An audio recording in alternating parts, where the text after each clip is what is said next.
So when she found out he was the one Matt had called to help get the furniture home, she was tempted to stay home. She had already promised Bet she would help. When she was in the store, she did everything in her power to stay away from him because just being in the room with him made her nervous. When she was in the van on the way home, she was sitting right next to him, and every time he moved his arm, it rubbed up against hers, and she couldn't concentrate on anything he and her brother were saying. All she could think about was she was sitting next to the fine, the sexy, the white Coach Banyan. Never had a drive been as long as the drive to their house, and when they did arrive, she was so wound up she wanted to scream.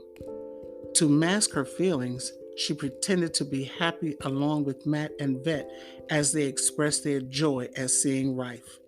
The five of them set about moving the furniture from the truck to the house with so much energy and determination, it soon became clear there was no longer a need for the coach, and he was saying his farewell to them. Okay, kids, my work here is done, and if you kids are okay, I'll be leaving now. Coach, you were a real lifesaver today, and we can't thank you enough, said Matt, again taking it upon himself to speak for the group. Don't mention it, son, and I hope everything else goes smoothly for you. Tell your mama I said hello, will you? I will. Goodbye. A pang of disappointment washed over Net as she watched the coach leave, and fear of the others seeing it caused her to beg off and go to the kitchen for something to drink. When she got into the kitchen, she stood in front of the open refrigerator and shook her head at herself in confusion. What was going on? Why was she feeling this way about this white man, and what was she going to do about it? Come on, Ned. How long does it take to get a drink of water? Yelled an impatient Matt, thinking his sister was trying to get out of helping to assemble the beds. I'm coming. Hold your horses, she answered back, grateful for the intrusion. She didn't know what the heck was going on with her emotions lately, but one thing she did know, she had to get her mind off of Coach Banyan.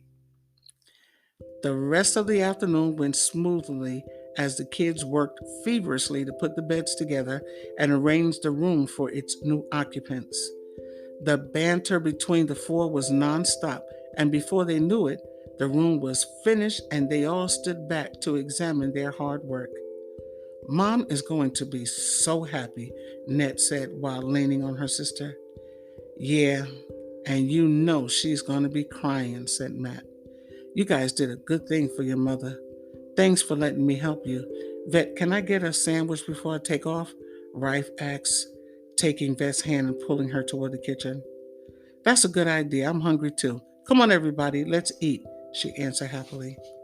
As they were eating cold cut sandwiches, the kids were still talking about the work they had done in the room when Ned glanced at the clock and realized their mother would be home within the hour.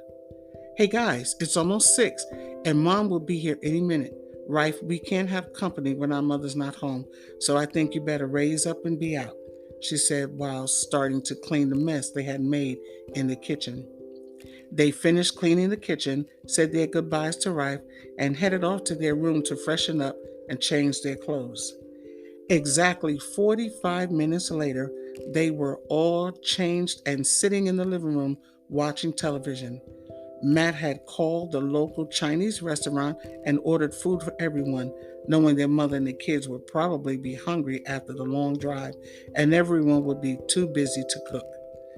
10 minutes after the food had arrived, they heard their mother's car pull into the driveway, and they all made a mad dash to the door, trying to be the first to get a glimpse of the new arrivals. The closer they got to home, the worse the traffic became, and Denise was anxious to get from behind the wheels of her car. They had stopped 4 more times since breakfast for lunch and bathroom breaks, and she was so glad when they were nearing their exit on the Belt Parkway. Although the kids couldn't be described as chatty Cathys, There was a little bit more conversation coming from the back seat. All along the way, Denise had pointed out points of interest to the children and promised them they would go see each and every one of them at a later time. When she finally pulled up in her driveway, she silently thanked the Lord for safe passage and was delighted to see her children in the doorway. Okay, kids, we're home, and here are your cousins rolling out the welcome wagon. When she opened her door, her girls were standing in arm's reach, and she grabbed them and hugged them while showering them with kisses. Of course, Matt tried to be more serious, but Denise wasn't having any of it and pulled him into the circle of her embrace along with the girls. Oh, my babies, I missed you all so much, and I'm so glad to be home.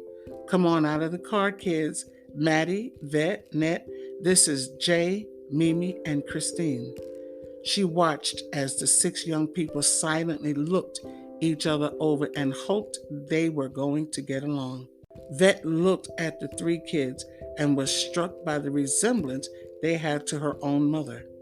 She could definitely tell they were relatives, but they were so light you almost couldn't tell they were black.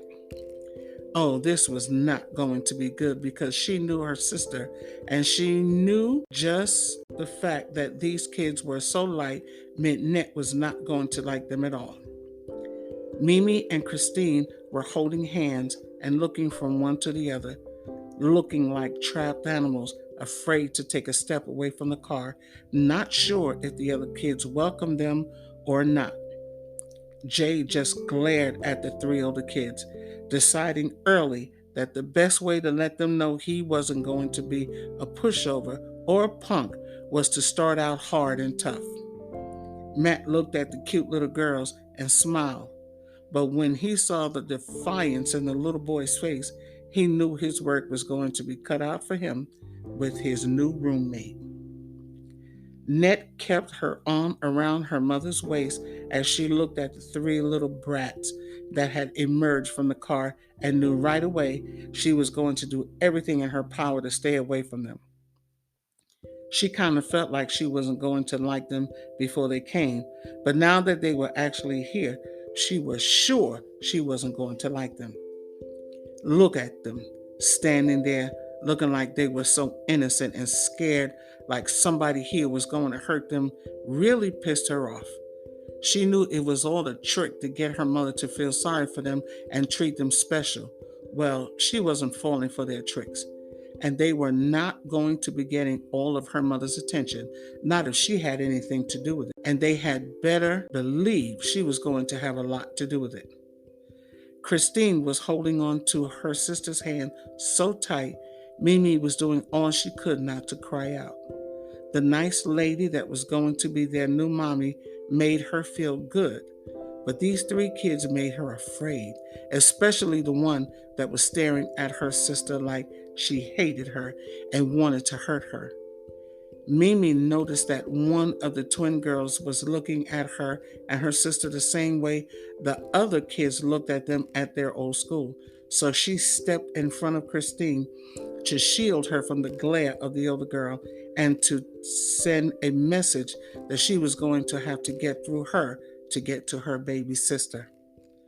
Feeling the tension between them, Matt decided to break the ice and bond with Jay at the same time. Hey, big man, how about you and me take the bags inside for the ladies? Grateful to her oldest child for taking the initiative, Denise herded the girls inside and kicked off her shoes as soon as she walked into the front door. Oh, that feels so good. I am so glad to be home. Mom, sit down. I know you're tired and you're probably hungry, so we ordered Chinese for everybody, said Net while taking her mother's jacket and keys from her and steering her toward the couch.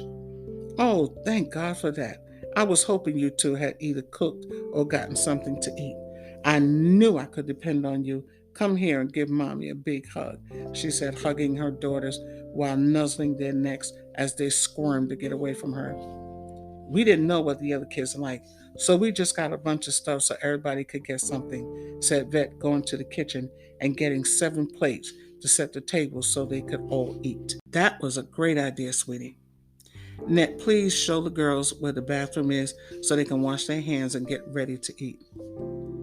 Gritting her teeth, Net motioned for the girls to follow her and led them to the bathroom without saying a word. She had already placed washcloths on the sink for them, which meant there was no need for her to speak to them. Matt and Jay came in just then, loaded down with suitcases, dropping them all in the middle of the living room floor as Matt plopped down on the couch. Mom, can we put these away after we eat? We've been waiting all evening for you to get here so we could dive into the dim sum, asked Matt, whose stomach had been growling since the food had arrived. Sure, honey. Vet's already setting the table and the girls are in the bathroom washing their hands. As soon as you guys wash your hands, we can all sit down and eat. Hey man, take a load off. This is home now. So if you stand around waiting for someone to offer you a seat, you'll be standing forever, he said, looking at Jay, who was looking like he wasn't sure what to do next. Yeah, honey. And as soon as your sisters get out of the bathroom, wash your hands so we can all eat, said Denise as she headed upstairs to her own bedroom. She had only gotten to the bottom of the stairs when she was ambushed by her children.